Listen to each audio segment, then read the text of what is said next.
إن الحمد لله نحمده ونستعينه ونستغفره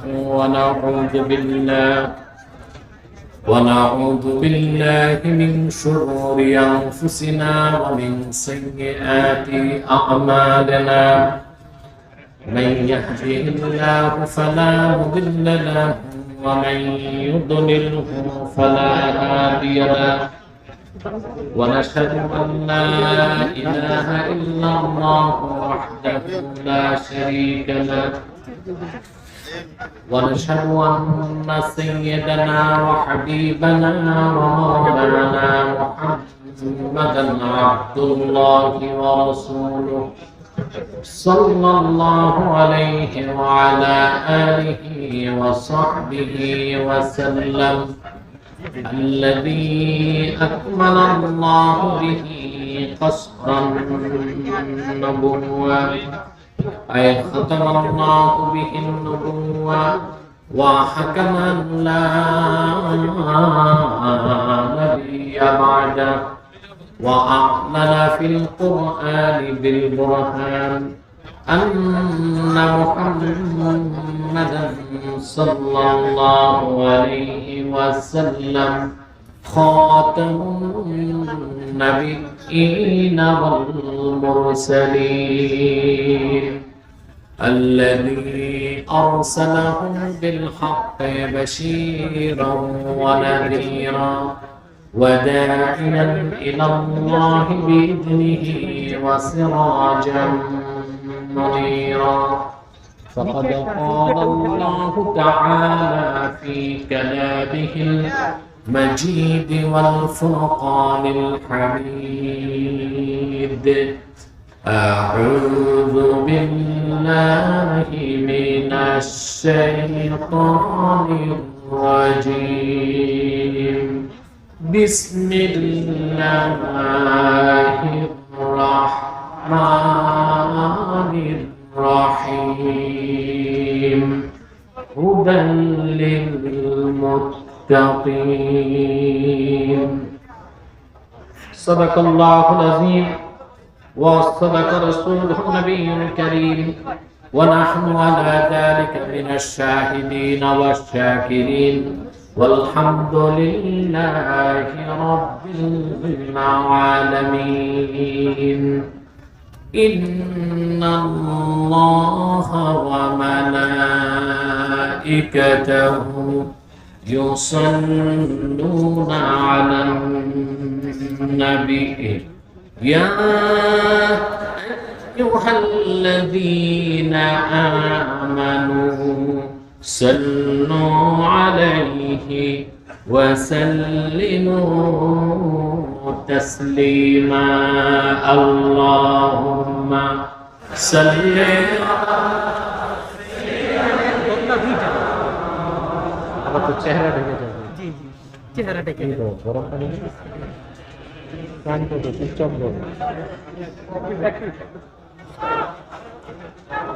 আপনারা ক্লান্ত হয়ে গেছেন, অনেক স্লোগান দিয়েছেন, গলায় আর শক্তি নেই। মহব্বতে দরুদ সালাম পড়ুন। আল্লাহুম্মা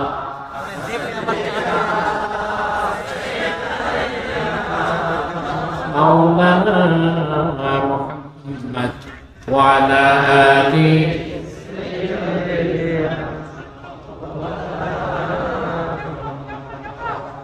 मदीना मदीना मोमिनों की गुनगुना है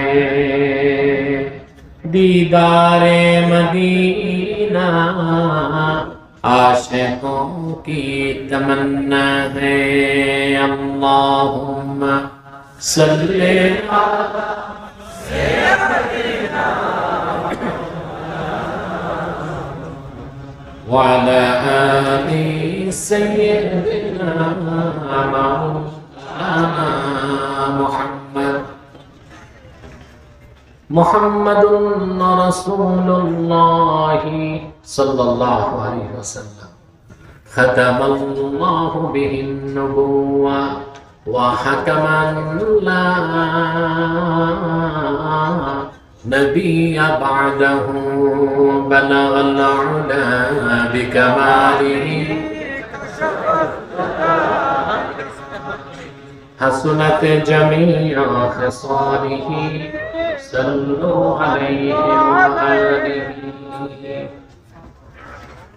পেকুয়া সমাজ উন্নয়ন পরিষদের উদ্যোগে আয়োজিত পঞ্চম বার্ষিক তাফসীরুল কোরআন মাহফিলের সম্মানিত সভাপতি আলহাজ মাওলানা শহীদুল্লাহ সাহেব বারাকাল্লাহু ফিহুম, হাজারাত উলামায়ে কেরাম, তুলাবায়ে ইজাম, বিভিন্ন প্রান্ত থেকে আগত ও চরম ধৈর্যের পরীক্ষায় উত্তীর্ণ আমার মুসলমান ভাই ও বন্ধুগণ, সকলকে অন্তরের অন্তঃস্থল থেকে জ্ঞাপন করছি মুবারক। সবটুকু শুকরিয়া আল্লাহ সুবহানাহু ওয়া তাআলার জন্য, যিনি আজকের এই বরকতপূর্ণ মাহফিলে আমাদেরকে আসার বসার তৌফিক দয়া করে ভিক্ষা দান করেছেন। সেজন্য আসুন আমরা সকলে একবার অবনত চিত্তে হৃদয়ের আবেগ অনুভূতি উজাড় করে সমবেত কণ্ঠে বলি আলহামদুলিল্লাহ। অগণিত অসংখ্য দরুদ ও সালাম আল্লাহ সৃষ্টির প্রধান আকর্ষণ, বিশ্ব সভার সভাপতি, সকল নবী রাসূলগণের মাথার তাজ, শামসুল হিদায়াত, বদরুদ্দুজা, সাইয়্যিদুস সাকারাইন, ইমামুল মুরসালিন, খাতামুন নবিয়্যিন ওয়াল মুরসালিন, আফতাবে নবুওয়াত, শানশাহে রিসালাত, সরকারে দো জাহাঁ, সুলতানুল মদিনা, নবিয়ুল আম্বিয়া, হুজুরে আকরম, নূরে মুজাসসাম, নূরুন আলা নূর, সাইয়্যিদিনা হাবিবিনা শফিঈনা মাওলানা মুহাম্মদ সাল্লাল্লাহু আলাইহি ওয়াসাল্লামের উপর আল্লাহ জাল্লা যিকরু, যাকে আজ থেকে ১৫০০০ বছর আগে প্রেরণ করেছেন, সর্বশ্রেষ্ঠ ও সর্বশেষ নবী ও রাসূল হিসেবে, যার পরে আজ পর্যন্ত পৃথিবীতে অবশ্যই কোন প্রকার নবী কিংবা রাসূল অবশ্যই আসে নাই, অবশ্যই এখনো নাই, অবশ্যই কিয়ামত পর্যন্ত আসবে না। সম্মানিত সুধী, আমি এসেছি শুধু হাজিরা দিতে। মাহফিলটি ছিল 10 তারিখ। কত তারিখ? বৃষ্টিপাতের কারণে মাহফিলটি স্থগিত ছিল। আমার প্রায় 1 বছর আগের প্রোগ্রাম ছিল কুতুবদিয়াতে। সেই প্রোগ্রামটি করে আজকে ওয়াদা রক্ষায় আমাকে এখানে আসতে হয়েছে। আমাদের প্রত্যেকের সদিচ্ছার অভাব ছিল না, কিন্তু মুমিনের কাজ কি? রাদা বিল কাজা, আল্লাহ যা তকদিরে লেখেন তা মেনে নিতে হবে, ঠিক কিনা? আমি শুনেছি আমাদের এখানে আসার বিলম্ব দেখে কিছু মানুষ কিছু মন্তব্য তুলেছে। এরা কারা আমি জানি না, এরা আদৌ বিশ্বাসী কিনা তাও আমি জানি না। এত বিশাল মাহফিল কর্তৃপক্ষ করে, কমিটি করে। আমার আজকে ঢাকা থেকে আসতে 1 ঘন্টা ফ্লাইটে লেট হয়েছে। তারপর সেই কুতুবদিয়ার মাহফিল, আমার মনে হয় কুতুবদিয়ার ইতিহাসে মানুষ এত লোক দেখে নাই। আল্লাহর কোরআনের আকর্ষণে কয়েক লক্ষ মানুষের সমাবেশ ঘটেছে। আমাকে পুলিশের এসআই বলেছে, কুতুবদিয়ার এসআই নিয়ামতুল্লাহ সাহেব, ওনার নাম নিয়ামতুল্লাহ, যে কুতুবদিয়ায় ভোট আছে ৮০,০০০, এখানে লোক এসেছে কয়েক লক্ষ। এই লোক কোত্থেকে এসেছে? এত লক্ষ লক্ষ মানুষের সমাবেশে আমি বক্তব্য রেখেছি মাত্র ৪৫ মিনিট, শুধু আপনাদের এই প্রোগ্রামটি ধরার জন্য। রাত হয়ে গেছে, আপনারা ধৈর্য হারিয়ে ফেলেছেন। সমাপনী এখন রয়েছে দোয়া। আমি জানি শুধু দোয়া করলে মানবেন না, একটু দাওয়া লাগবে, কিন্তু তা হবে খুব সংক্ষেপে, যেন আমাদের ধৈর্যের ভাগ ভেঙে না যায়। বলেন আল্লাহুম্মা আমিন। জীবনে অনেক জায়গায় অনেক সময় নষ্ট করেছেন আপনারা। মিছিলে, মিটিং এ, সমাবেশে রাত পার করেছেন। এয়ারপোর্টে যে ফ্লাইটের জন্য রাত জেগেছেন, মাথার নিচে ইট দিয়ে ঘুমাইছেন, ঠিক কিনা? আর আল্লাহর কোরআনের এই বেহেশতের বাগানে বসেছেন, এত ঘন্টা গণেন কেন? এখানে বসে আছেন, প্রতি শ্বাসে 10টি নেকি হচ্ছে। সুবহানাল্লাহ বলতে কষ্ট হয়। আর একটু জোরে, আরো জোরে। এই যে এসেছেন, বসতে পেরেছেন, এতে আপনারা খুশি না বেজার? জোরে বলেন। আমি জানি না যারা দাঁড়িয়ে আছে ওরা খুশি না বেজার। তবে আমাদের প্রোগ্রামগুলোতে অনেক সময় হিন্দু, বৌদ্ধ বা অমুসলিমরাও আসে, তারা বসতে লজ্জা পায়, দাঁড়িয়েই থাকে, আমরা তাদের বসতে বলি না। ওই রকম অমুসলিম ছাড়া মুসলিম ভাই যারা আছেন আল্লাহর রাস্তায় বসেন।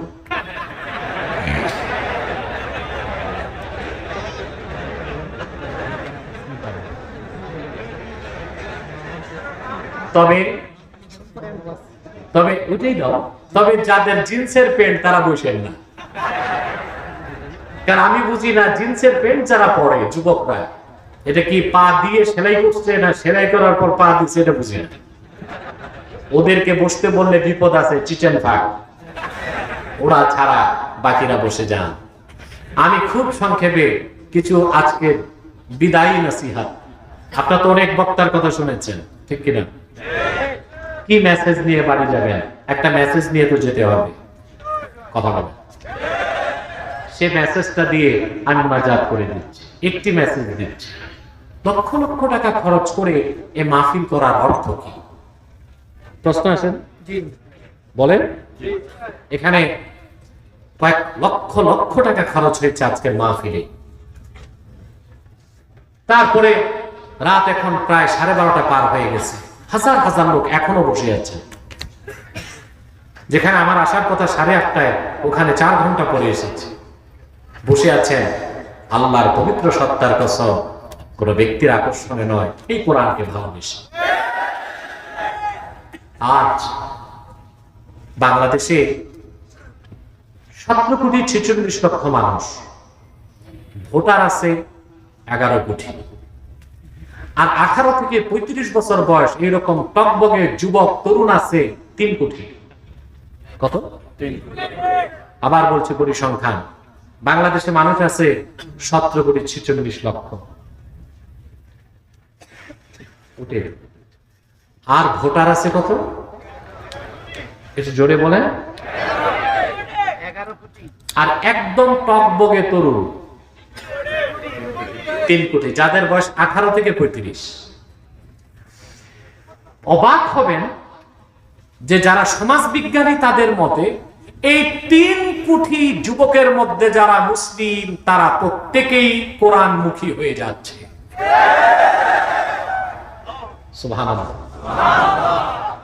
এতে প্রতিক্রিয়াশীল বুদ্ধিজীবী নামের বুদ্ধি প্রতিবন্ধীদের মাথায় প্রেসার উঠেছে।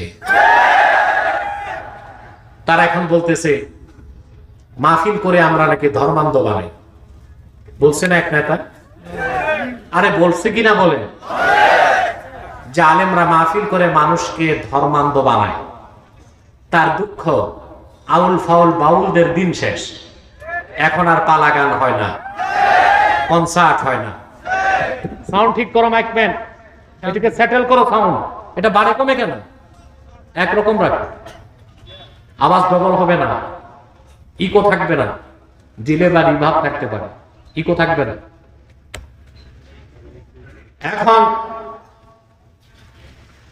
আউল বাউল ফাউলদের যে দিন শেষ, এটা বুঝতেছেন? পালাগান, সার্কাস, নাটক বাংলাদেশে কমতেছে, কোরআনের মাহফিল বাড়তেছে। ওরা একটা জিনিস বুঝতে পারছে না, বুদ্ধিজীবীরা বুঝতে পারে না, আউল বাউল ফাউলদের দিন শেষ, কোরআন পন্থীদের বাংলাদেশ। এটা তাদের বুঝতে হবে। মানুষের ইনার ভয়েস বুঝেন? হৃদয়ের গভীরে সুপ্ত আওয়াজ। এদেশের কোটি কোটি যুবক আল্লাহর কোরআনকে নিয়ে বাঁচতে চায়, কোরআনকে বুকে ধারণ করে মরতে চায়, কোরআনকে সিনায় নিয়ে আল্লাহর কাছে উপস্থিত হতে চায়। এই ইনার ভয়েস আমার দেশের যুব সমাজের হৃদয়ের গভীরের সুপ্ত আওয়াজ যারা বুঝতে ব্যর্থ হবে, সে নেতা হোক, নেত্রী হোক, বুদ্ধিজীবী হোক, বাংলাদেশে থাকার অধিকার তার না।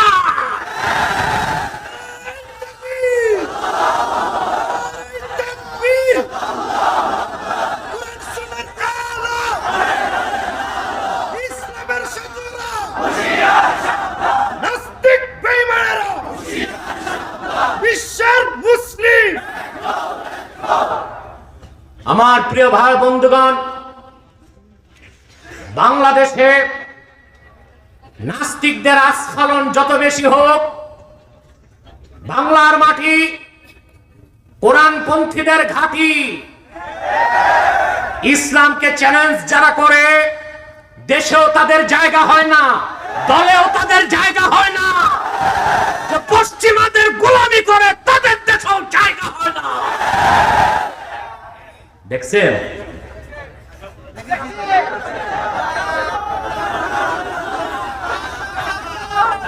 জি, খুব ভালো করে বুঝছেন। এইরকম কোয়ালিফাইড শ্রোতা হলে আর বেশি কথা বলতে হয় না, ঠোকা দিলে বোঝা যায়। সুবহানাল্লাহ। বাংলাদেশের রাষ্ট্রধর্ম ইসলাম থাকতে দিবে না। আল্লাহ ওর ভিসা চিরকালের জন্য ক্যান্সেল করে দিয়েছে, বাংলাদেশ থেকে আউট। গেছে মামুর বাড়ি, ওখানে পত্রপাঠ বিদায়। পত্রপাঠ বিদায় বুঝছেন, ইমিগ্রেশন পার হইতে দেয় নাই, এক কাপ চাও খেতে দেয়নি। কথা বুঝতে পারছেন? এখন লক্ষ লক্ষ টাকা খরচ করে এই যে মাহফিল করার উপকারিতা তা কি পেয়েছেন? এই যে যুব সমাজ, তাদেরকে নষ্ট করা যাচ্ছে না, তারা দিন দিন কোরআন মুখী হচ্ছে। এটাই হচ্ছে মাহফিলের সবচেয়ে বড় উপকার। ঠিক কিনা বলো?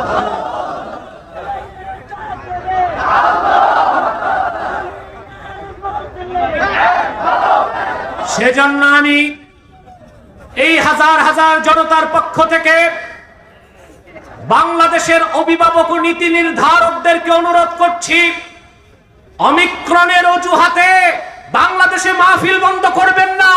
যত মাহফিল বাড়বে, করোনার গজব থেকে বাংলাদেশ বেঁচে যাবে। মসজিদগুলো খোলা রাখুন, মাদ্রাসা খুলে দেন, মাহফিলের অনুমতি দিয়ে দেন, সিনেমা হলগুলো বন্ধ করে দেন, নাইট ক্লাব বন্ধ করে দাও, স্টেডিয়ামে খেলা বন্ধ করে দাও, শপিং মল বন্ধ করে দাও। মাদ্রাসা খোলা থাকবে, মসজিদে আজান হবে, মাহফিলে কোরআনের তাফসীর হবে। খোদার কসম, বাংলাদেশে অমিক্রণ আঘাত করতে পারবে না ইনশাআল্লাহ। ঠিক কিনা বলো? অতএব আল্লাহর কোরআনের মাহফিলের উপকারিতা আর কত বুঝাবো? মাহফিল আছে, দেশ বেঁচে আছে। যতদিন মাহফিল থাকবে, দেশও ঠিক থাকবে ইনশাআল্লাহ। বল, এই কোরআন হুদাল লিল মুত্তাকিন, আল্লাহ বলেছেন। যে আয়াত দিয়ে শুরু করলাম, ঠিক কিনা? এখন আপনারা যারা ওয়াজ শুনতে আসেন, সবাই কেন হেদায়েত পান না? আমি দ্বিতীয় পর্বে চলে আসলাম। সবাই কি হেদায়েত পান? দেখেন, আপনারা এখানে হাজার হাজার লোক আছেন, এর মধ্যে অনেকেই আজকের ফজর নামাজ পড়েন নাই।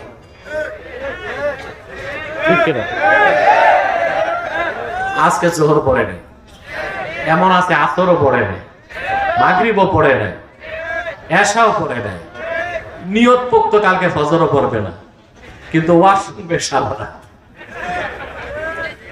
আছে কিনা? তার মানে ওয়াজ শুনতেছেন, হেদায়েত হচ্ছে না কেন? প্রশ্ন আছে কিনা? এটার জবাব তো নিতে হবে। কথা বলো। আমার ভাইরা, সেই জবাবটি দেবার জন্য সূরা বাকারা শুরু থেকে একটা অংশ পড়লাম। আল্লাহ তাআলা বলেন, হুদাল লিল মুত্তাকিন। এই কোরআন মুত্তাকিগণের জন্য পথ প্রদর্শক। এখানে যে হুদা শব্দ এসেছে, এটা ইসমুল মাসদার, ইউফিদু মানা ইসমিল ফাইল। এটা ইসমে ফাইলের অর্থ দিবে। কিসের অর্থ? হুদাল লিল মুত্তাকিন, আই হাদিন লিল মুত্তাকিন। কোরআন হচ্ছে পৃথিবীর সকল মুত্তাকিদের জন্য পথ প্রদর্শক। বলেন সুবহানাল্লাহ। এখন প্রশ্ন আসে, তাহলে যারা বাকি মুসলমান মুত্তাকি হইতে পারে নাই, তাদের জন্য কি পথ প্রদর্শক নয়? কথা বলেন। প্রশ্ন আসে? আসে। তার জবাবে আল্লাহ রাব্বুল আলামিন বলেন, وَنَزَّلْنَا عَلَيْكَ الْكِتَابَ تِبْيَانًا لِكُلِّ شَيْءٍ وَهُدًى وَرَحْمَةً وَبُشْرَى لِلْمُسْلِمِينَ মুসলিমিন। আল্লাহ রাব্বুল আলামিন বলেন, মুহাম্মদ সাল্লাল্লাহু আলাইহি ওয়াসাল্লাম, এই 30 পারা কোরআন আপনার উপর নাযিল করেছি তিবিয়ানাল লিকুল্লি শাই, সবকিছু সুস্পষ্ট ব্যাখ্যা হিসেবে। যেখানে আকাশের উপরের কথা আছে, তার নিচের কথা আছে, জমিনের উপরের কথা আছে, জলের কথা, স্থলের কথা, ধুলকের কথা, ভুলকের কথা, মহাশূন্যের কথা, দূর অন্তরিক্ষের কথা, বিজ্ঞানের কথা, দর্শনের কথা, বিজ্ঞানের যত শাখা আছে, কি ফিজিক্স, কি কেমিস্ট্রি, কি জুলজি, কি বোটানি, কি কসমোলজি, পৃথিবীতে কল্যাণের জন্য যত নীতি আছে, কি রাজনীতি, অর্থনীতি, পররাষ্ট্রনীতি, সমরনীতি, সব কথা আমি আল্লাহ পাকে কোরআনে পুঙ্খানুপুঙ্খ ভাবে, সূক্ষ্ম ভাবে বয়ান করেছি। এখানে সব কথা আছে, বলেন সুবহানাল্লাহ। ওয়া হুদা ওয়া রাহমা ওয়া বুশরা লিল মুসলিমিন, পৃথিবীর সব মুসলমানের জন্য কোরআন হেদায়েতকারী, সুসংবাদের বাহন আর রহমতের কান্ডা, বলেন সুবহানাল্লাহ। আমরা দুটো জবাব পেলাম, কোরআন হুদাল লিল মুত্তাকিন, মুত্তাকিদের জন্য পথ প্রদর্শক। আরেকটা জবাব পেলাম, কোরআন হুদাল লিল মুসলিমিন, মুসলমানদের জন্যও পথ প্রদর্শক। সুবহানাল্লাহ বলবেন না? তিন প্রশ্ন, তাহলে যারা মুসলমানই হয় নাই, কাফের, মুশরিক, বেঈমান, তাদের কি কোরআন পথ প্রদর্শন করবে না? প্রশ্ন আসে? বলেন না জোরে। আমি খুব ক্লান্ত। আমি যতক্ষণেই কুতুবদিয়া ঢাকা থেকে এসে সফর করে বসলাম, সিঙ্গাপুর 8 বার যেতে আসতে পারতাম, ঠিক কিনা? আমাদের দেশের একটা উন্নয়ন কিছু বোঝা যাচ্ছে এখন। তো যে কথা, ক্লান্ত, খুব ক্লান্ত আমি, আমাকে আপনাকে বেকআপ দিতে হবে আর 10-15 মিনিট, তারপর ইনশাআল্লাহ বিদায়। কথা বুঝতেছে? প্রিয় ভাই বন্ধুগণ, প্রশ্ন আসে, যারা মুসলমান হয় নাই, কোরআন কারীম কি তাদের জন্য পথ প্রদর্শক নয়? প্রশ্ন আসে ভাই, জোরে বলেন না একটু। আসে? আল্লাহ জবাব দিয়েছেন কোরআন শরীফে। আল্লাহ রাব্বুল আলামিন বলেন, শাহরু রমাদানাল্লাযী উনজিলা ফীহিল কুরআনু হুদাল লিন-নাসি ওয়া বায়িনাতিন মিনাল হুদা ওয়াল ফুরকান। হুদাল লিন-নাস, এ কোরআন হুদাল লিল মুত্তাকিন, হুদাল লিল মুসলিমিন, হুদাল লিন-নাস, সকল মুত্তাকিগণের জন্য কোরআন পথ প্রদর্শক, সকল মুসলমানের জন্য কোরআন পথ প্রদর্শক, সকল মানুষের জন্য, কি শ্বেতাঙ্গ, কি কৃষ্ণাঙ্গ, কি মুমিন, কি মুনাফিক, কি কাফের, কি মুশরিক, কি আস্তিক, কি নাস্তিক, কি রাম, কি বাম, কি শ্বেতাঙ্গ, কি কৃষ্ণাঙ্গ, সকল মানুষের জন্য কোরআন হেদায়েতকারী। আমরা কয়টা কথা পেলাম? জোরে বলতে হবে। হুদাল লিল মুত্তাকিন, হুদাল লিল মুসলিমিন, হুদাল লিন নাস। সুবহানাল্লাহ বলবেন? আপনি বলতে পারেন, আশ্চর্য হবেন মুসলমান, কোরআন কারীম সব মানুষের জন্য হেদায়েতকারী, তবে অমুসলিম যারা, তারা কোরআন থেকে উপকার নেয় পার্থিব, আর মুমিন উপকার নেয় পার্থিব এবং পরজাগতিক। সুবহানাল্লাহ বলেন। পার্থিব এবং পরজাগতিক। কাফের মুশরিকরা কি কোরআন হাদিসের উপকার নেয় না? কথা বলেন। আমি দুটো দৃষ্টান্ত দেই, কথা বলেন। দিব? এক, প্রথম দৃষ্টান্ত দেখেন, মার্কিন যুক্তরাষ্ট্রে যে গণতন্ত্র চলছে, তার বয়স প্রায় 250 বছর পার হয়েছে, প্রায় 223-24 বছর পার হয়ে গেছে, বুঝলেন? যুক্তরাষ্ট্রে গণতন্ত্র, যুক্তরাষ্ট্র কিন্তু সারা পৃথিবীতে গণতন্ত্র ফেরি করে দিয়েছে, এটা জানেন আপনারা? আর তাদের দেশে বর্তমান যে প্রেসিডেন্ট জো বাইডেন, সে হচ্ছে 45তম। কততম? অবাক হবেন মুসলমান, প্রায় 250 বছরের গণতান্ত্রিক ইতিহাসের দেশ যুক্তরাষ্ট্রে 44 জন প্রেসিডেন্ট বিদায় নিল, একজন মহিলাকে তারা রাষ্ট্রপ্রধান বানায় না। সব পুরুষ। সব কি? কেন? কখনো চিন্তা করছেন? আমার দেশের বুদ্ধিজীবী যেগুলো আছে, এগুলোর মাথায় তো কিচ্ছু নাই, দেখছেন না? মাথার উপরে কিচ্ছু নাই, সাফা আছে। সিটি স্ক্যান করলে দেখবেন মাথার ভিতরও কিছু নাই। এগুলো চিন্তা করে না, এগুলো শুধু যুক্তরাষ্ট্রের গোলামি করে। পশ্চিমাদের গোলামি করে। বাংলাদেশে নারী পুরুষ সমান অধিকারের স্লোগান তুলে শিখায় কারা? পশ্চিমারা। এগুলো আমেরিকা শিখায় ওদেরকে, বুঝলেন? এইসব বাংলাদেশে যুক্তরাষ্ট্র আশা করি কোনোদিন সামরিক আগ্রাসন চালাতে পারবে না ইনশাল্লাহ। 14 কোটি মুসলমানের বাংলাদেশে মুসলমান যদি ইমানের অস্ত্র বুকে ধারণ করে ঐক্যবদ্ধ হতে পারে, আল্লাহর নামে শপথ করে বলছি, লক্ষ লক্ষ মুসলমানের রক্ত অর্জিত আমার সবুজ লাল পতাকার দিকে কেউ তাকাতে পারবে না। যদি তাকায় চোখ উপড়ে নেব ইনশাল্লাহ। বাংলার ভূখণ্ডে খনিজ সম্পদে হাত দিতে পারবে না। যদি হাত দেয় সে কালো হাতকে ভেঙে চুরমার করে দেওয়া হবে। আমার ভূখণ্ডের 1 ইঞ্চি মাটিতে কেউ আসলে বঙ্গোপসাগরে তাদের শরীর সমাধি হবেই হবে।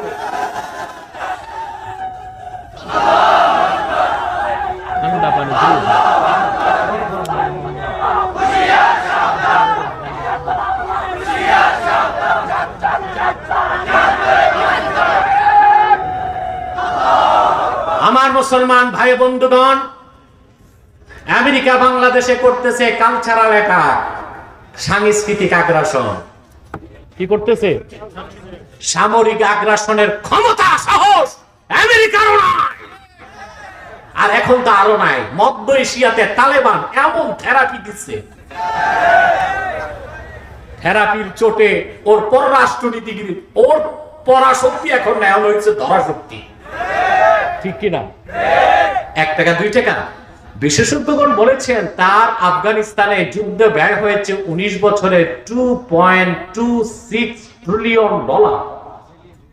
বিলিয়ন না, ট্রিলিয়ন ডলার, যা খরচ করলে গোটা আফ্রিকা ও দক্ষিণ এশিয়ার দারিদ্রতা দূর হয়ে যেত।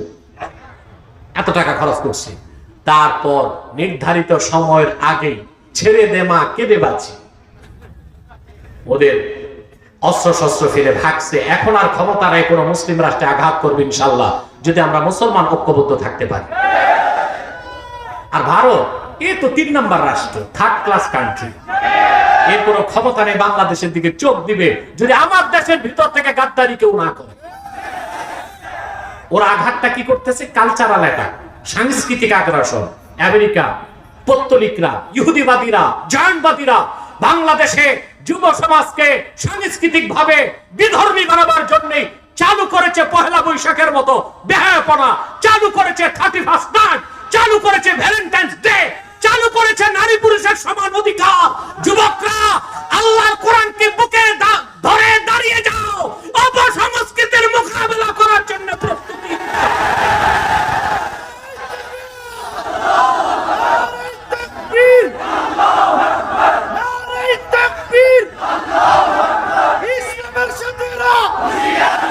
তোমাদেরকে আজ আমি ওয়াদা করাচ্ছি, ওয়াদা করতে হবে তোমাদের। আমি বলবো, তোমরা বলবা না। Pohela Boishakh, Valentine's day, 31st night, এগুলো চলবে না বাংলাদেশে। ওরা এই সাংস্কৃতিক কালচারাল অ্যাটাকের মাধ্যমে আমার যুব সমাজকে বিধর্মী বানাতে চায়। আরেকটা ওদের অপসংস্কৃতির প্রচার বাংলাদেশে করেছে, নারী পুরুষ সমান অধিকার। কেমনে সমান হবে? আপনারা ওই যে জাফরুল্লাহর সাথে আমার ডিবেটটা দেখছিলেন, ও সোরের সাথে না, সোরের পরে যে বসছে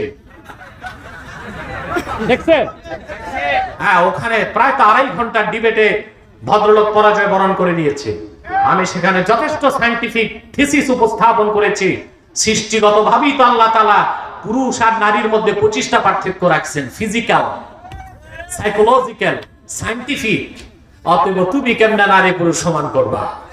নারী পুরুষের অধিকার সমান হইতে পারে না। এক বাংলাদেশি বুদ্ধিজীবী অক্সফোর্ডে পড়ছে, বুঝলেন? বিয়ে করছে ইংরেজ মেয়ে। বিয়ের পর ওই মহিলা তো পাশ্চাত্যের, বুদ্ধিজীবীকে বলছে, বাংলাদেশের বুদ্ধিজীবীকে, যে তোমার আমার অধিকার সমান। অধিকার আমি 6 ঘন্টা ঘরের কাজ করলে তোমারও 6 ঘন্টা করতে হবে। বেকুব বুদ্ধিজীবী কয় ঠিক আছে, তোমার কথাই ঠিক। একদিন আমি কাপড় কাচবো, তুমি ভাত রান্না করবা, আমি ভাত রান্না করবো। একদিন তুমি কাপড় কাচবা। আমি অসুস্থ হলে তুমি নার্সিং করবা, তুমি অসুস্থ হলে আমি নার্সিং করবো। ঠিক, এখন এই বুদ্ধিজীবী অসুস্থ হয়ে গেছে, উঠতে পারে না, তার একটু পেশাবের প্রয়োজন, বুঝলেন? বিবিকে ম্যাম সাহেব, তো ওই পাশ্চাত্যের ম্যাম সাহেব ওই রকমই আর কি, মহিষের মতো একটু বলে, আমি তো হাঁটতে পারতেছি না, তুমি আমার কাঁধে উঠায় একটু পেশাব করায় দাও। বলতে দেরি, সাথে সাথে ওই মহিলা তার হাজবেন্ড বুদ্ধিজীবীকে কাঁধে উঠায়া দূরে যে বলো ছাড়ো, বুঝলেন? ম্যাম সাহেবের কাঁধে বসে যা করার করছে, সমস্যা কিছু হয় নাই, ফিজিক্যাল কারণে। ঘটনা চক্রে একদিন ম্যাম সাহেব অসুস্থ হয়ে গেছে, বলতেছে অধিকার সমান, তোমারে আমি কাঁধে দিয়ে পেশাব করাইছি, আজকে তুমি আমার কাঁধে দিয়ে পেশাব করো। বেকুব বুদ্ধিজীবী বুঝে না এটা সম্ভব না, ফিজিক্যাল পার্থক্য আছে। ম্যাম সাহেবকে তো কাঁধে নিয়ে কয় ছাড়ো, ছাড়ছে পরে ওনার গোসল হয়ে গেছে।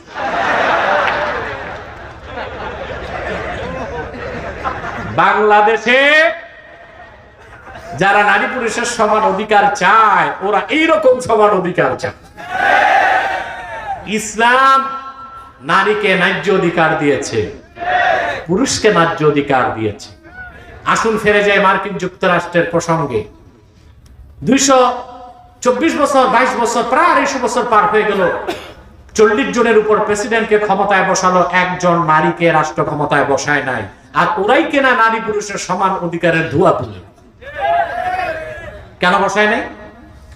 তার কারণ হচ্ছে যুক্তরাষ্ট্রের যারা পলিসি মেকার, যুক্তরাষ্ট্রের যারা থিঙ্ক ট্যাঙ্ক, যুক্তরাষ্ট্রের যারা অভিভাবক এবং নীতি নির্ধারক, ওরা জানে কোরআন হাদিস মহাসত্য। আল্লাহর হাবিব 1000 বছর আগে বলেছেন, আবু দাউদ শরীফের হাদিস, যে জাতি লা ইউফলিহা কওমুন ওয়াল্লাহু আলাইহিম ইমরা, যে জাতি তাদের নেতৃত্বে কোনো মহিলাকে বসায়, সেই জাতি কোনোদিন সফলতা লাভ করবে না। যে জাতি তাদের নেতৃত্বে কোনো নারীকে বসালো, কাকে? নারীকে, সেই জাতি কোনোদিন সফলতা লাভ করতে পারবে না। এই সফলতা ধরে রাখার জন্যই তারা নারী নেতৃত্বকে গ্রহণ করে নাই। বেদিন হয়েও আল্লাহ রসুলের হাদিস, 1000 বছর আগে আল্লাহ রসুল সাল্লাল্লাহু আলাইহি ওয়াসাল্লাম যে কথা বলেছেন, সেটাকে তারা রাজনৈতিক ভাবে মেনে চলছে। বলেন সুবহান। কোরআন হাদিসের উপকার নেয় কিনা বেদিন? কথা বলেন। নিচ্ছে? নিচ্ছে, ঠিক কিনা বলেন?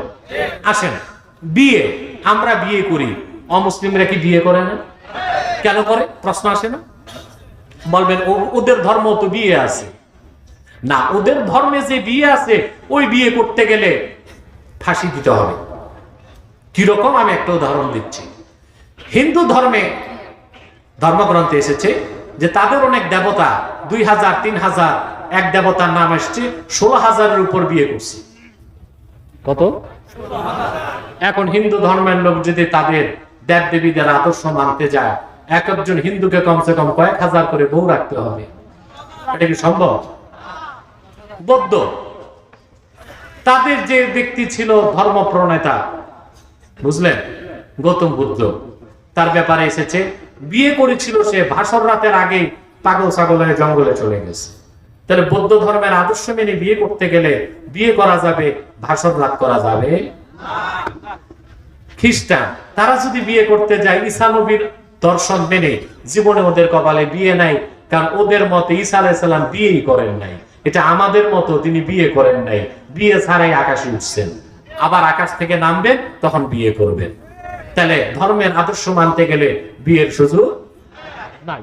ইহুদি ধর্ম, ইহুদি ধর্ম যারা মানে, ওরা নবী মানে মুসাকে, তিনি বিয়ে করছিলেন 4টা। কয়টা? উনি বিয়ে করেছিলেন শোয়েব আলাইহিস সালামের মেয়ে মাদায়েনা। বিয়ের পর তিনি শ্বশুর বাড়িতে 8 বছর ছিলেন। কয় বছর? তো উনি নবী, জামাই নবী, শ্বশুর নবী, সমস্যা হয় না। এখন ইহুদিরা যদি মুসা নবীর আদর্শ মেনে বিয়ে করে, তাহলে তাদেরকে ঘর জামাই থাকতে হবে কয় বছর? 8 বছর কমসে কম থাকতে হবে। এটা কি সম্ভব? আমাদের দেশে বলদ আর ঘর জামাই কোনটার দাম বেশি আমি জানি, ঠিক কিনা? তারপরে ডেভিডকে তারা নবী মানে দাউদ, তার ব্যাপারে এসেছে কোরআন কারিমে তিনি 100 বিয়ে করেছেন। বাইবেলে এসেছে 300টার বেশি বিয়ে করছেন। ওরা যদি কোরআনকে বিশ্বাস না করে বাইবেল মেনে, তাদেরকে বিয়ে করতে হয় ডেভিডকে মেনে কমসে কম 300টা করে। কয়টা? ওদের ধর্ম মানলে বিয়েই নাই, ওরা বিয়ে করতেছে আমাদের ইসলামের অনুসরণে। আল্লাহর হাবিব বলেছেন, আন-নিকাহু মিন সুন্নতি ফামান রাগিবা আন সুন্নতি ফালাইসা মিন্নি। বিয়ে আমার সুন্নাত, যে পারতপক্ষে আমার সুন্নাত থেকে মুখ ফিরালো সে আমার উম্মত নয়। আমি যা বুঝাতে চাইলাম, কাফের মুশরিকরাও, বেদিন বেঈমান যারা ইসলাম গ্রহণ করে নাও, তারাও ইসলাম থেকে উপকার নেয়, ঠিক কিনা বলে? কোরআন হুদাল লিন-নাস, পৃথিবীর সব মানুষের জন্য হেদায়েতকারী। যারা এই কোরআনের হেদায়েত মানবে তারা মুসলমান হয়ে যাবে, তখন তারা ডবল উপকার পাবে, হেদায়েতও পাবে, রহমতও পাবে। কারণ সব মানুষের জন্য কোরআন হেদায়েতকারী, আর মুসলমানের জন্য হেদায়েতকারী এবং রহমত। বলেন সুবহানাল্লাহ। সমস্ত বেদিন বেঈমান আল্লাহর কোরআন থেকে যতটুকু উপকার পাবে তার চেয়ে বেশি উপকার পাবে মুসলমান। আর সর্বোচ্চ উপকারে যারা ধন্য হবে তারা মুত্তাকি। সেজন্য আল্লাহ বলেছেন হুদাল লিল মুত্তাকিন। এখন বলেন, আপনারা কি শুধু মানুষ থাকতে চান, না শ্রেষ্ঠ মানুষ মুসলিম হতে চান? শুধু মুসলিম হতে চান, না সর্বশ্রেষ্ঠ মুসলিম মুমিন মুত্তাকি হতে চান? যদি মুত্তাকি হতে পারেন, এই মাহফিল করে কোরআন থেকে 16 আনা উপকার নিতে পারবেন। মুত্তাকি হবেন? মুত্তাকি কিভাবে হবেন? তাকওয়া থাকতে হয় মুত্তাকি হতে। সে তাকওয়া কি? এই যে লম্বা দাড়ি, লম্বা টুপি, জুব্বা কুর্তা, এই তো নাকি? এটা লেবাসুত তাকওয়া। এটা কি? লেবাসুত তাকওয়া। এটা ইউনিফর্ম। এটা কি? ইউনিফর্ম। তা এখন আপনি স্কুলে ভর্তি হন না, ইউনিফর্ম লাগাইছেন, আপনি কি ছাত্র হবেন? সেনাবাহিনীতে চাকরি নেন নাই, 3 স্টারের ড্রেস একটা লাগাইছেন, ইউনিফর্ম আছে, চাকরি নাই, পুলিশে ধরলে 14 বছর জেল, ঠিক কিনা? এই দাড়ি, টুপি, জুব্বা, কুর্তা, এটা লেবাসুত তাকওয়া, এটা ইউনিফর্ম। চাকরি হলো তাকওয়া অন্তরে ধারণ করতে হবে। আল্লাহ হাবিব ইরশাদ করেছেন, আত-তাকওয়া হাহুনা, আত-তাকওয়া হাহুনা, আত-তাকওয়া হাহুনা, ওয়া আশারা ইলা সাদরিহি 3 মাররাত। তাকওয়া এখানে, তাকওয়া এখানে, তাকওয়া এখানে। আল্লাহর হাবিব সাল্লাল্লাহু আলাইহি সাল্লাম এই কথা 3 বার বললেন। আর আল্লাহ রাসূলুল্লাহ নূরের আঙ্গুলে, নূরের সিনার দিকে 3 বার ইশারা করলেন। তার মানে প্রত্যেকটা মানুষের বাম বুকের 2 আঙ্গুল নিচে একটা গোশতের টুকরা আছে যার নাম কল। ওখানে যখন আল্লাহর ভয় সৃষ্টি হয়ে যায় তার নাম তাকওয়া, আর সেই মহা সাধকের নাম হয়ে যায় মুত্তাকি। যদি মুত্তাকি হতে পারেন, হুদাল লিল মুত্তাকিন, আল্লাহর কোরআনের পূর্ণ হেদায়েত পেয়ে যাবেন। সাদাকাল্লাহুল আযীম ওয়া সাদাকা রাসূলুহুন নবিয়ুল কারীম ওয়া নাহনু আলা যালিকা মিনাশ শাহিদিন ওয়াশ শাকিরিন আলহামদুলিল্লাহি রাব্বিল আলামিন। এবার মুনাজাতের দিকে যাচ্ছি, তার আগে একটু হুঁশিয়ারি উচ্চারণ করে দিচ্ছি। সবাই প্রস্তুত হন হুঁশিয়ারিটা গ্রহণ করার জন্য। যারা দাঁড়িয়ে আছেন বসে যান। প্রিয় ভাই বন্ধুগণ, আপনারা এখানে বিভিন্ন দলের লোক আছেন, আছেন কিনা বলেন? জোরে বলতে হবে। এই মিয়া বসেন। মুনাজাতের আগে দাঁড়াবার কি? আউলিয়া কেরাম হয়ে গেছেন নাকি? মুনাজাত লাগে না? গুনাহগার যারা তারা বসেন। প্রিয় ভাই বন্ধুগণ, আপনারা এখানে বিভিন্ন দলের লোক আছেন, আছেন না? বিভিন্ন মাসলাকের লোক আছেন, আছেন না?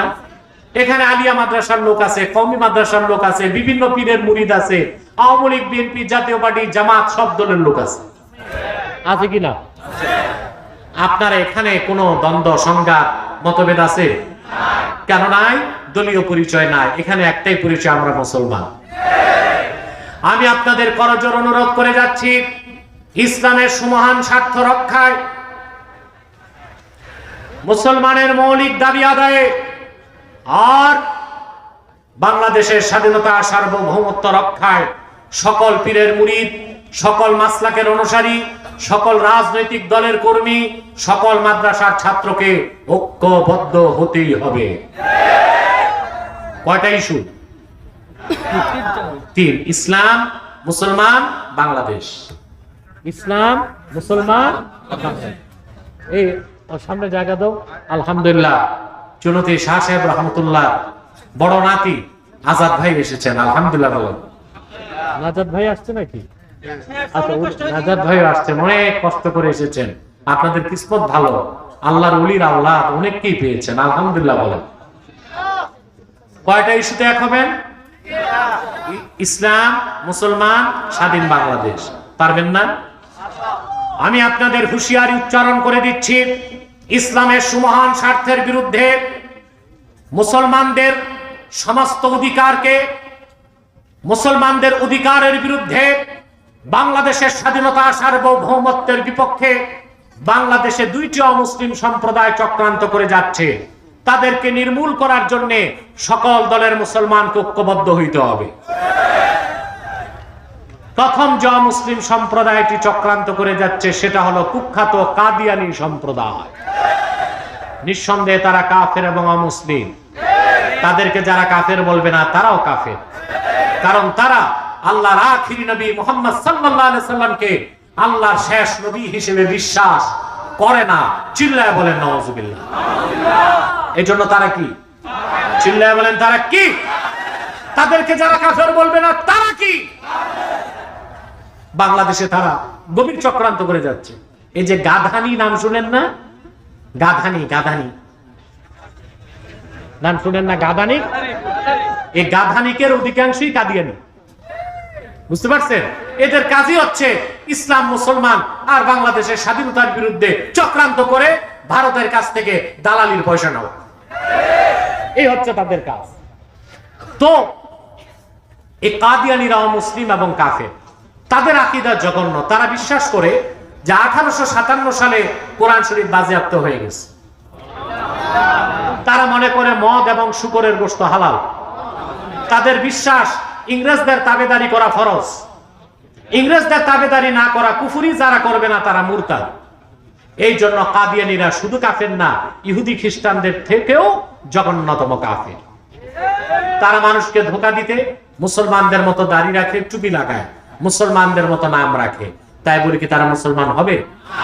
আচ্ছা বলেন তো ভাই, যার ইমান নাই কাফের, বেঈমান, সে তো মুসলিম হতে পারে না। সে যদি দাড়ি রাখে তার মুসলমান বলা যাবে? দাড়ি রাখলেই কেউ যদি মুসলমান হতো তো রবীন্দ্রনাথ ঠাকুরের চেয়ে বড় মুসলমান কে হইত? কাফের মোশরিক টুপি লাগালে মুসলমান হবে? মহাত্মা গান্ধী 2.5 হাত লম্বা টুপি লাগাইতো, সে কি মুসলিম ছিল না অমুসলিম? কাফের যদি মুসলমানের মতো নাম রাখে মুসলিম হবে? এক শয়তান বোতলে পেশাব করে উপরে লেবেল দিয়েছে শরবত, ওটা কি শরবত হবে? তদ্রুপ কাদিয়ানীরা কাফের। আব্দুল আউয়াল, আব্দুস সামাদ, মুবাশশির আলী আর কবির চৌধুরী নাম রাখার দ্বারা তারা মুসলমান হতে পারে না। আমার ভাইয়েরা, আমার বন্ধুরা, আমার আল্লাহ ও নূর নবী আমার মুহাম্মদ সাল্লাল্লাহু আলাইহি ওয়াসাল্লামের ইসলাম ও কোরআনের হাজার হাজার হাজার বছর পরে বর্তমান ভারতের কুখ্যাত, পাঞ্জাবের কুখ্যাত, গুরুদাসপুরের কুখ্যাত কাদিয়ানে ইংরেজ আমলে এক শয়তান নিজকে নবী দাবি করছে। চিল্লায় বলেন নাউজুবিল্লাহ। ওই শয়তানটার নাম রেখেছিল তার বাপ মির্জা গোলাম আহমদ কাদিয়ানী। তাকে গোলাম আহমদ বলা যাবে না, কারণ গোলাম আহমদ অর্থ আহমদ এর গোলাম। আর কাদিয়ানের কাজ্জাব, মিথ্যা নবুয়তের দাবিদার মির্জা গোলাম শয়তান কাদিয়ানী, সে ছিল কুখ্যাত কাফের, ইংরেজদের পা চাটা গোলাম। সে গোলাম আহমদ, আহমদ এর গোলাম ছিল না, সে ছিল কুখ্যাত শয়তানের কুখ্যাত গোলাম। কাদিয়ানের কাজ্জাব, মিথ্যা নবুয়তের দাবিদার মির্জা গোলাম শয়তান কাদিয়ানীর উপর গজব এসেছে 1908 সালে। যখন গজব এসেছে, কাদিয়ানের কাজ্জাব, মিথ্যা নবুয়তের দাবিদার মির্জা গোলাম শয়তান কাদিয়ানী 1908 সালে ধ্বংস হয়ে কুখ্যাত জাহান্নামের কুখ্যাত কুকুরে পরিণত হয়েছে, তার অনুসারীরাও ধ্বংস হয়েছে। বর্তমানে কিছু কাদিয়ানী রাজনৈতিক দলগুলোতে ঘাপটি মেরে বসে আছে, বিভিন্ন ডিপার্টমেন্টে বসে আছে। তাদের একমাত্র কাজ ইসলাম মুসলমানের বিরোধিতা করা, বাংলাদেশের স্বাধীনতার বিরোধিতা করা। তাদেরকে নির্মূল করার জন্য সকল দলের মুসলমানকে ঐক্যবদ্ধ হইতে হবে। আমাদের সকল দলের একটাই দাবি, অনতিবিলম্বে স্বাধীন বাংলায় শয়তান কাদিয়ানীদেরকে রাষ্ট্রীয়ভাবে অমুসলিম ঘোষণা করতেই হবে, করতেই হবে, করতেই হবে। এই দাবি আদায় যদি জানমাল দিতে হয়, কারা কারা প্রস্তুত আছেন হাত তুলে দেখেন।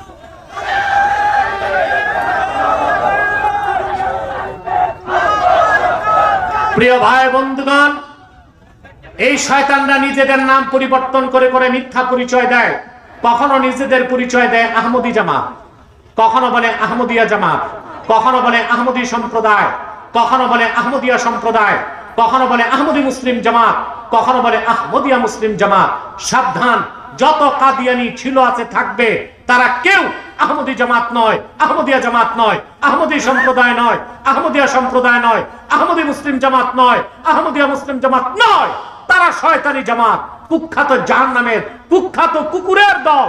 আমাদের সকল দলের দাবি একটাই, তাদেরকে রাষ্ট্রীয়ভাবে অমুসলিম ঘোষণা করতেই হবে।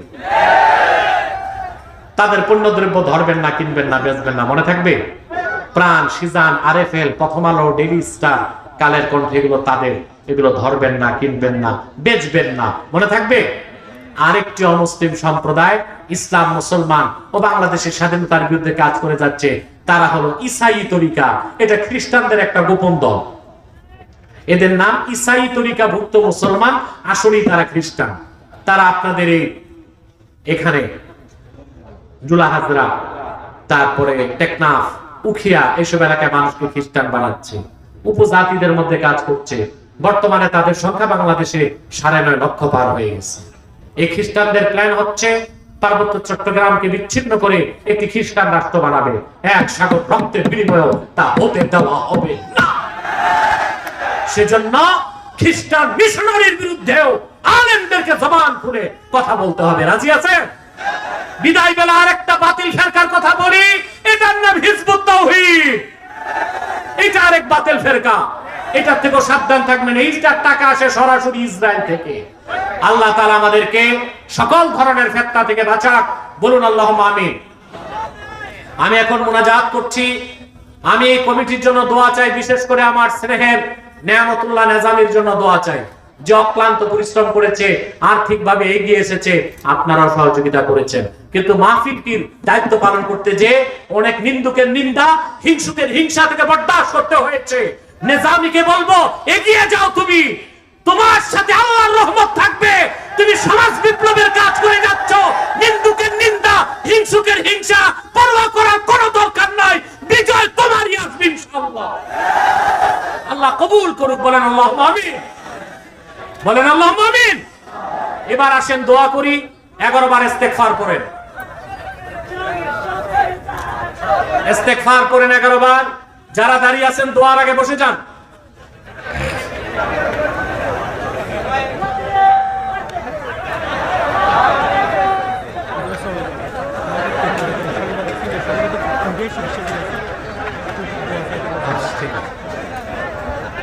বসেন।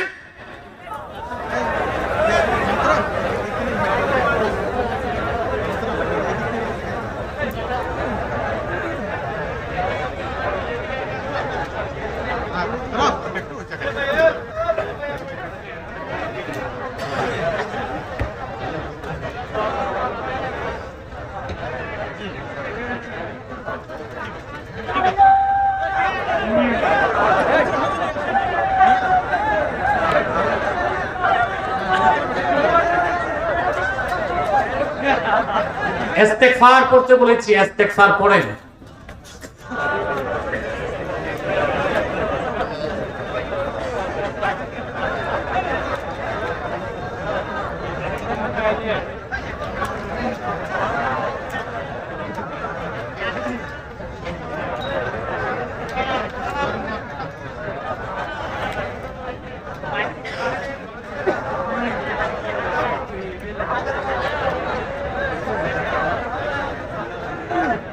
শিল্পী কোথায়?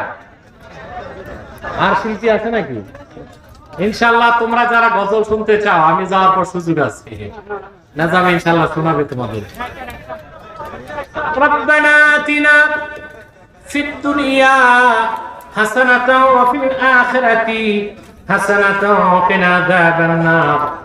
রব্বানা যালামনা আনফুসানা ওয়া ইন লাম তাগফির লানা وترحمنا لنكونن من الخاسرين. اللهم اغفر لي ولوالدي وللمؤمنين يوم يقوم الحساب. আল্লাহ তাআলা পেকুয়া সমাজ উন্নয়ন পরিষদের উদ্যোগে ৫ম বার্ষিক আজকের তাফসীরুল কোরআন মাহফিলে গভীর রাতে তোমার নেককার বান্দাদেরকে নিয়ে হাত তুলেছি। আল্লাহ কোরআন কারীমের মহব্বতে যারা সারাটি রাত পার করে দিয়েছে, তাদের কোনো বিনিময় আমার হাতে নাই, বিনিময় তোমার কাছে আছে। এই মানুষের মধ্যে যার দুটো হাত তোমার ভালো লাগে আল্লাহ, তার দুটো হাতের বিনিময়ে আমাদের জীবনের সব গুনাহ মাফ করে দাও। আল্লাহ তাআলা হৃদয়ের গভীর থেকে দোয়া করি, আল্লাহ তোমার আখিরি নবী, নবীগণের মাথার তাজ মুহাম্মদ সাল্লাল্লাহু আলাইহি ওয়াসাল্লাম আজ থেকে ১,৫০০ বছর আগে দুনিয়া থেকে বিদায় নিয়েছেন। হায়াতুন নবী হিসেবে জান্নাতুল ফেরদাউস রওজা মুবারকে বিশ্রাম নিয়েছেন। আল্লাহ জীবনে একবার তোমার আখিরি নবী, নবীগণের মাথার তাজ মুহাম্মদ সাল্লাল্লাহু আলাইহি ওয়াসাল্লামের জান্নাতুল ফেরদাউস রওজা মুবারকে উপস্থিত হয়ে গো আল্লাহ, তোমার হাবিবের নূরের কদমে দরুদ ও সালামের হাদিয়া দেবার আগে আল্লাহ তুমি ডাক দিও না। আল্লাহ তাআলা একবার বা একাধিকবার যারা সোনার মদিনায়, নূরের মদিনায় যেতে পেরেছি আল্লাহ, জীবনে বারবার তোমার আখিরি নবী, নবীগণের মাথার তাজ মুহাম্মদ সাল্লাল্লাহু আলাইহি ওয়াসাল্লামের নূরের শহর মদিনাতুল মুনাওয়ারা জিয়ারতের জন্য তাদের কপালটা তুমি খুলে দাও। আল্লাহ রাব্বুল আলামিন হৃদয়ের গভীর থেকে দোয়া করি, আল্লাহ তোমার আখিরি নবী, নবীগণের মাথার তাজ নূর নবী মুহাম্মদ সাল্লাল্লাহু আলাইহি ওয়াসাল্লামের নূরের চেহারা মোবারক স্বপ্নে একবার দেখে গো আল্লাহ জান্নাত ওয়াজিব হবার আগে তুমি ডাক দিও না। একবার বা একাধিকবার যারা তোমার আখিরি নবী নূর নবী মুহাম্মদ সাল্লাল্লাহু আলাইহি ওয়াসাল্লামের নূরের চেহারা মোবারক স্বপ্নে দেখার সৌভাগ্য লাভ করেছে, জীবনে বারবার দেখার জন্য তাদের কপালটা তুমি সোনার কপাল বানায় দাও। আল্লাহ আমাদের অনেকের বাবা নাই, অনেকের মা নাই, অনেকের বাবা মা একজনও নাই। যত মানুষের বাবা মা দুনিয়া থেকে বিদায় নিয়ে অন্ধকার কবরে চলে গেছে আল্লাহ, সকল মুসলমান বাবা মার কবরকে তুমি জান্নাতের বাগান বানায় দাও। আল্লাহ তাআলা এই মাহফিলের জন্য যারা ধন দিয়েছে, যারা মন দিয়েছে, আর যারা নৈতিক সমর্থন করেছে, আইনি সহায়তা দিয়েছে, এই থানার ভারপ্রাপ্ত কর্মকর্তা, ওসি, তদন্ত ওসি সহ যারা মাহফিলটির পক্ষে আইনি সহায়তা দিয়েছে, নেতৃবৃন্দ যারা নেতৃত্ব দিয়েছে, ধন দিয়েছে, যারা মন দিয়ে যারা খেটেছে, বলার জন্য যারা এসেছে, শোনার জন্য যারা বসে আছে, আমাদের সকলের জীবনের গুনাহগুলোকে মাফ করে দাও। আরে মাহফিলটা কাল কিয়ামতের দিন নাজাতের জারিয়া হিসেবে কবুল করে নাও। আল্লাহ তাআলা রব্বুল আলামিন অভাবীর অভাব দূর করে দাও, অসুস্থকে সুস্থ করে দাও, অশান্ত হৃদয়কে প্রশান্ত করে দাও। পর্দার আড়ালের আমার মা বোন যারা হাত তুলে বসে আছেন আল্লাহ, তাদের মনের দুঃখগুলো দূর করে দাও, তাদের প্রত্যেককে এক একটি সোনার সংসার হাদিয়া করে দাও। ভাইরা আমার, একটি মিনিট সময় ছেড়ে দিলাম, গভীর রাতের শেষ সময়, এই সময় দোয়া একটাও না কবুল হয় না। হতে পারে আপনার জীবনের শেষ মুনাজাত এটা। একটি মিনিট সময় ছেড়ে দিলাম, চক্ষুটা বন্ধ করুন, দিলটা নরম করুন, মাথাটা নত করুন। আল্লাহর আখিরি নবী, নবীগণের মাথার তাজ নূর নবী আমার মুহাম্মদ সাল্লাল্লাহু আলাইহি ওয়াসাল্লামের ওসিলা ধরে আল্লাহর কাছে চান, যা চাইবেন তাই তো কবুল হয়ে যাবে। জীবনের গুনাহগুলোর কথা মনে করেন, বাবার কথা, মায়ের কথা মনে করেন, আল্লাহর কাছে আত্মসমর্পণ করে যদি পারেন 2 ফোঁটা চোখের পানি সদকা করে দিই।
اللهم إنا نتوسل إليك بوسيلة حبيبك المحترم نبيك الخاتم سيدنا إمامنا محمد بن عبد الله نبي الله رسول الله صلى الله عليه وسلم الذي أكملت به قصر النبوة وحكمت أن لا نبي بعده وأعلنت في القرآن بالبرهان أن محمدا صلى الله عليه وسلم خاتم النبيين والمرسلين قبل 1500 سنة وصلى الله تعالى على خير خلقه نبينا محمد نور الله وعلى آله وصحبه أجمعين برحمتك يا أرحم الراحمين.